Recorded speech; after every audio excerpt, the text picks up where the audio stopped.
Class 10 chapter 1 ending की तरफ बढ़ रहा है।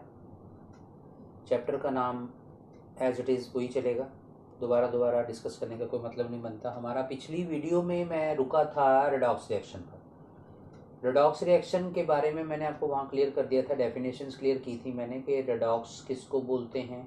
रेड और ऑक्स दो वर्ड उसमें हैं, ऑक्सीडेशन और रिडक्शन उसकी दो टाइप्स हैं, वो मैंने यहाँ रिव्यू के लिए सामने लिखा हुआ। यही कुछ पिछली वीडियो में था। और जो इससे टॉपिक से रिलेटेड PDF लिंक थे वो आपको नीचे डिस्क्रिप्शन में मिल गए होंगे, ठीक है। तो वहाँ से आप उसकी और डिटेल हाईलाइटेड पोर्शन में चेक कर सकते हैं। रिडक्शन था, ऑक्सीडेशन था, इसके दो पार्ट थे। रिडक्शन को मैंने अपचयन लिखा था, दूसरा वर्ड उसका हिंदी में अनऑक्सीकरण लिखा था। इसका मैंने उपचयन लिखा था और हिंदी में ऑक्सीकरण लिखा था। इन शॉर्ट में रिव्यू दूंगा, ताकि मैंने कहा था भी एक दो रिएक्शंस और लेकर डिस्कस करेंगे, एक से कई बार पता नहीं चल रहा होता, तो वहीं से कंटिन्यू किया मैंने टॉपिक को। इसमें मैंने रिडक्शन में मैंने देखो लिखा है रिमूवल ऑफ ऑक्सीजन, यानी ऑक्सीजन को हटाना यानी अलग करना। और इसके बिल्कुल उलट इस तरफ क्या लिखा है, एडिशन ऑफ ऑक्सीजन। इस तरफ या एक ही काम होगा, या ये होगा या ये होगा, कई बार वैसे दोनों हो भी जाते हैं एक ही रिएक्शन में, ठीक है। एडिशन ऑफ हाइड्रोजन, अगर ऑक्सीजन रिमूव की है तो हाइड्रोजन को ऐड किया है। दोनों में से कोई एक काम भी हो रहा हो, दोनों में से कोई एक काम भी अगर हो रहा है तो आपने रिडक्शन बोलना है, ठीक है। इसका बिल्कुल उल्टा मैंने इस तरफ क्या लिखा है, देखो रिमूवल ऑफ हाइड्रोजन। इसमें भी दोनों में से कोई एक काम हो रहा हो तो ऑक्सीडेशन बोलना, वो पक्का है। अब मैंने नीचे क्वेश्चन लिया है ताकि मैं इसको और क्लियर कर सकूं। पिछली बार मैंने एग्जांपल्स आपको दे दी थी, एक मैंने कॉपर और ऑक्सीजन की दी थी, एक मैंने उसका जो आगे पदार्थ बना था कॉपर ऑक्साइड उसकी रिएक्शन ली थी। अब मैं सेम रिएक्शन दोबारा लेने जा रहा हूं। आइडेंटिफाई द सब्सटेंस, यानी पहचानो, सब्सटेंस पहचानो, that are oxidised and that are reduced. यानी ये आपको एक रिएक्शन दी है, कहता है पहचान के बताओ कौन सा ऑक्सीडाइज हुआ यानी उपचयित हुआ, हिंदी में कहेंगे उपचयित, कौन सा रिड्यूस्ड हुआ यानी किसकी रिडक्शन हुई यानी अपचयित हुआ। या दूसरे शब्दों में बोलूं, कौन सा ऑक्सीडाइज हुआ यानी ऑक्सीकृत हुआ, और कौन सा रिड्यूस हुआ यानी अनऑक्सीकृत हुआ। ये हिंदी के वर्ड थोड़े टेक्निकल आ जाते हैं ना, जिसे पता होना चाहिए कि क्या बोला जाता है और किसका क्या मीनिंग है। इंग्लिश में तो एक ही वर्ड है।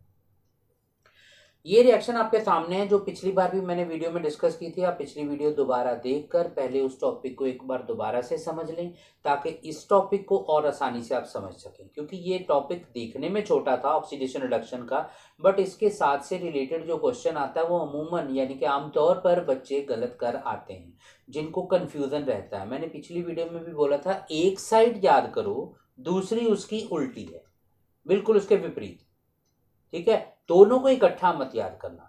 फिर मैंने ये भी बोला था पिछली वीडियो में, कुछ दो नाम रह गए हैं जो इससे रिलेटेड हैं, वो मैं वहां नहीं बोला क्योंकि कंफ्यूजन हो जाता। आज मैं उनको बोलने जा रहा हूं, लेकिन उससे पहले मैं ये बता दूं, ऑक्सीडेशन और रिडक्शन ये क्रियाएं हैं, ये मैंने पहले भी बोला था, प्रोसेस, ठीक है। लेकिन जो दो नाम मैं आज बोलूंगा वो इनके होने के कारण हैं, यानी ये कैसे होंगे, किसकी वजह से हो रहे हैं, वो वजह है, रीजन। तो इसलिए हम उसको प्रोसेस नहीं बोलेंगे, ठीक है, उनको बोलेंगे कारक, कारक वर्ड बोलेंगे, फैक्टर्स या एजेंट, फैक्टर्स या फिर एजेंट। तो वो शब्द जो हैं वो इनके दोनों क्रियाओं के होने की वजह होंगे, कारण, ठीक है। अब आते हैं रिएक्शन पर। आपको ये रिएक्शन दे दी, पूछा सिर्फ इतना ही है, कौन सा ऑक्सीडाइज हुआ कौन सा रिड्यूस हुआ। याद कीजिए पिछली वीडियो में मैंने कहा था चेक किस तरफ से करना है, लेफ्ट राइट साइड से, लेकिन आंसर इस तरफ से देने हैं, लेफ्ट साइड से, उधर से सिर्फ चेकिंग, ठीक है। अब देखो चेकिंग पहले करेंगे। इधर क्या लिखा है, कॉपर, ये कहां से आया, ये कॉपर ऑक्साइड में से आया, तो इसमें से क्या अलग हो गया, इसमें से ऑक्सीजन अलग हो गई। ऑक्सीजन का अलग होना यानी रिमूवल ऑफ ऑक्सीजन, बात समझ में आ गई। अब आते हैं इसके ऊपर, देखो ये क्या लिखा है, रिमूवल ऑफ ऑक्सीजन, तो इसका मतलब इसका जो प्रोसेस है उसका नाम क्या है, प्रोसेस का नाम, कारक नहीं पूछा, प्रोसेस का नाम रिडक्शन। मैंने देखो लिखा है कॉपर ऑक्साइड रिड्यूस्ड, इधर से ऐसे करके एक एरो गया है, ये नया पदार्थ बना, ये चेकिंग के लिए था आंसर पूछा है कौन सा रिड्यूस हुआ, तो रिड्यूस का आंसर उधर से नहीं देना, इधर से देना है, उधर से सिर्फ चेक करना है। कॉपर आंसर आया है, कहां से आया है, कॉपर ऑक्साइड से आया है, तो फिर ये कम हुआ है कॉपर ऑक्साइड, इसमें से ऑक्सीजन गई है, इसलिए यहां पे देखो मैंने क्या लिखा है, रिडक्शन कॉपर ऑक्साइड। रिडक्शन का माने रिड्यूस्ड कौन हुआ, कॉपर ऑक्साइड हुआ। यहां तक क्लियर हो गया कि आंसर किस साइड से उठाना है, चेक किस साइड से करना है। बस यही गलती होती है आमतौर पर, बहुत इजी है, थोड़ा दिमाग में बिठा के चलो, ठीक है। अब दूसरी बात इसकी रह गई ना, ऑक्सीडाइज कौन हुआ, अंडरस्टूड है कि दूसरे वाला हुआ, क्योंकि देखो आंसर देखो ये क्या है, वाटर, वाटर का फॉर्मूला क्या लिखा है मैंने, H2O, इधर H2 कहां है, ये रहा, इसको क्या लगा हुआ है उस तरफ, ऑक्सीजन, चेक हो गया।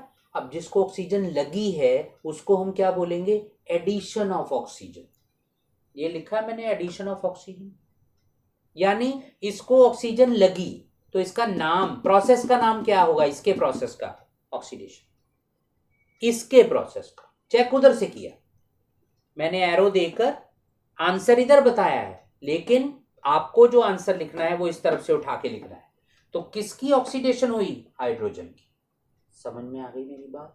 तो प्रोसेस का पता लगा, किधर से चेक करेंगे और किस तरफ से आंसर उठा के लिखेंगे।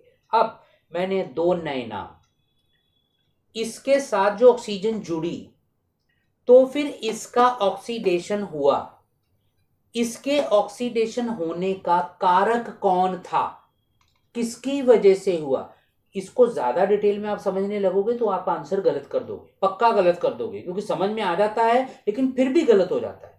तो मैं एक शॉर्ट मेथड बताने जा रहा हूं। जिसका नाम आपने ऑक्सीडेशन लिखा है उसके कारक का नाम आपने, उसको आपने रिड्यूसिंग एजेंट बताना है, यानी कि जिसका प्रोसेस ऑक्सीडेशन था उसका अपना नाम क्या है, रिड्यूसिंग एजेंट, ये कारक हो गया। तो पहले प्रोसेस ढूंढ लो, दोनों के प्रोसेस ढूंढ लो, फिर दोनों के नाम के कारक उल्टे कर दो। जिसका आपने प्रोसेस ऑक्सीडेशन लिखा उसके कारक का नाम क्या है, रिड्यूसिंग एजेंट।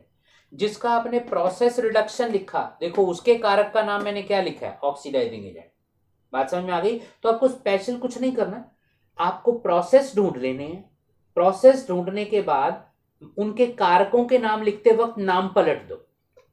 हाइड्रोजन का प्रोसेस ऑक्सीडेशन, तो हाइड्रोजन का खुद का नाम क्या हुआ, रिड्यूसिंग एजेंट, यानी कि अपचयन कारक, यानी कि अनॉक्सीकरण कारक।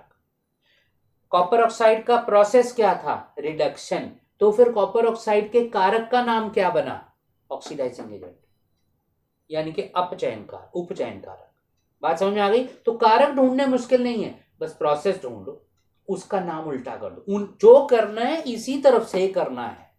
आंसर इधर है आपके, चेकिंग उधर है, वो उठा के गलती से नहीं लिखने, ठीक है। तो देखो मैंने इंपॉर्टेंट नोट दिया है, जिसकी रिडक्शन हुई है, जैसे इसकी रिडक्शन हुई थी ना, ये देखो कॉपर ऑक्साइड की रिडक्शन, तो फिर वह ऑक्सीडाइजिंग एजेंट कहलाएगा, यानी उसका नाम ऑक्सीडाइजिंग एजेंट होगा। ये इंपॉर्टेंट नोट इसीलिए दिया है। जिसकी ऑक्सीडेशन हुई है, किसकी ऑक्सीडेशन हुई थी, हाइड्रोजन की, तो फिर इसका खुद का नाम क्या है, रिड्यूसिंग एजेंट, वो रिड्यूसिंग एजेंट कहलाएगा। बात समझ में आ गई। तो ये तो था कि आप इक्वेशन में कैसे ढूंढेंगे। अब इससे रिलेटेड दो इक्वेशंस और डिस्कस कर लेते हैं, सीधी सीधी सी, ठीक है ना, ताकि ये टॉपिक बिल्कुल आज कंप्लीट हो जाए। मैंने कंप्लीट कर दिया है, सिर्फ अब दो इक्वेशंस और डिस्कस करने जा रहा हूं। उसमें से एक ऐसी है जिसमें ऑक्सीजन आपको कहीं दिखाई ही नहीं देगी। ये दो सिंपल सी रिएक्शंस हैं आपकी बुक की ही, आप अपनी बुक सामने रखेंगे और उसको देखेंगे। जब आपने समझना हो बुक सामने जरूर रखिएगा प्लीज। ये पहला है जिंक ऑक्साइड, प्लस इसमें कार्बन लिखा हुआ है। हमें बताना है कि इन दोनों में से किसका ऑक्सीडेशन हुआ, किसका रिडक्शन हुआ। प्रोसेस हम डिस्कस कर चुके हैं, ठीक है। अब कार्बन का आंसर चेक करो, कार्बन के साथ क्या लग गया, O, यानी कि इसको ऑक्सीजन मिली, तो फिर इसका मैंने देखो क्या लिखा है, ऐसे करके एरो बताया हुआ इस तरह, ठीक है। तो इसका ऑक्सीडेशन हुआ, तो इसका खुद का नाम मैंने कहा था ना, नाम उल्टा कर दो, रिड्यूसिंग एजेंट, अपचयन कारक, ठीक है। अब इसकी बात करेंगे, देखो इस तरफ देखो, जिंक ऑक्साइड दिया था मैंने, क्या रह गया, अकेला जिंक, इसकी ऑक्सीजन निकल गई ना, तो फिर इसके प्रोसेस का नाम क्या है, रिडक्शन। लेकिन इसके प्रोसेस का नाम रिडक्शन है तो खुद का नाम क्या है, ऑक्सीडाइजिंग एजेंट। ऐसे पहचान लेना है, वेरी इजी। अब जो रिएक्शन है थोड़ी सी लंबी है, इस रिएक्शन में थोड़ा ध्यान से देना, इंपॉर्टेंट रिएक्शन है, कई बार यही अकेली देते हैं, वो जानबूझ के देते हैं। इस तरफ मैंने लिखा है मैंगनीज डाइऑक्साइड। अब देखो कुछ केमिकल्स के नाम मैंने बोर्ड पे नहीं लिखे बेटा, तो जो नाम मैं बोल रहा हूं ना वो पॉज करके आप नोट करिए कि मैंने किस केमिकल का क्या नाम बोला। कोई फायदा नहीं अगर आप सिंपली रिएक्शन मेरे से समझ रहे हो और आपने समझ ली, सुन ली, नाम आपको आते ही नहीं बोलने, तो आप क्या करोगे साइंस में? नाम नोट कर लो वहां पे बुक में, हर चीज बोर्ड पे लिखना पॉसिबल नहीं था। इसका नाम मैंगनीज डाइऑक्साइड, डाइऑक्साइड माने ऑक्सीजन दो लगी, इसका नाम हाइड्रोक्लोरिक एसिड। इधर क्या बना? मैंगनीज क्लोराइड, ठीक है। और क्या बना ये तो पता ही है, जल। और क्या बना? क्लोरीन गैस, ये गैस। अब मुझे टॉपिक डिस्कस करना था किसकी ऑक्सीडेशन हुई, किसकी रिडक्शन हुई। जरा ध्यान से देखो, इधर हाइड्रोजन के साथ क्या लगा हुआ है? ऑक्सीजन।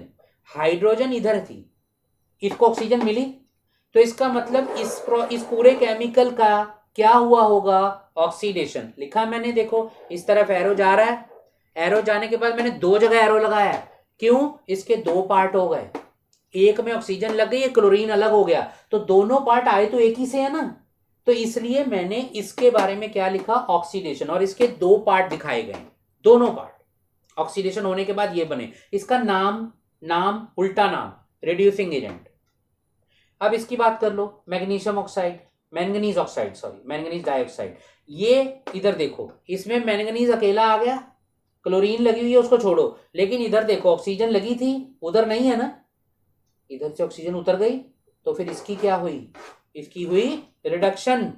तो रिडक्शन होने के बाद इसका नाम क्या होगा? Oxidising agent. ऐसे पहचानना है, ऐसे नहीं सोचना इधर क्या हो गया क्या नहीं, इधर से देखो क्या उतरा क्या लगा। बात समझ में आ गई? तो ये आपकी थोड़ी सी लंबी क्वेश्चन थी जो पेपर में आ सकती है। कैसे पहचानना है मैंने पहचान के आंसर बता दिए हैं, आप आंसर्स को नोट कर सकते हो, केमिकल्स को नोट कर सकते हो, पीडीएफ लिंक आपको डिस्क्रिप्शन में डाल देंगे। उम्मीद है अब तक के इस लेसन में आपको काफ़ी क्लैरिटीज हो गई होगी। 90% से ऊपर टॉपिक खत्म हो चुके हैं इस चैप्टर के। एक वीडियो मोस्ट प्रोबेबली मेरी और इसमें बचेगी जिसमें मैं कुछ इंपॉर्टेंट क्वेश्चंस को डिस्कस करूंगा।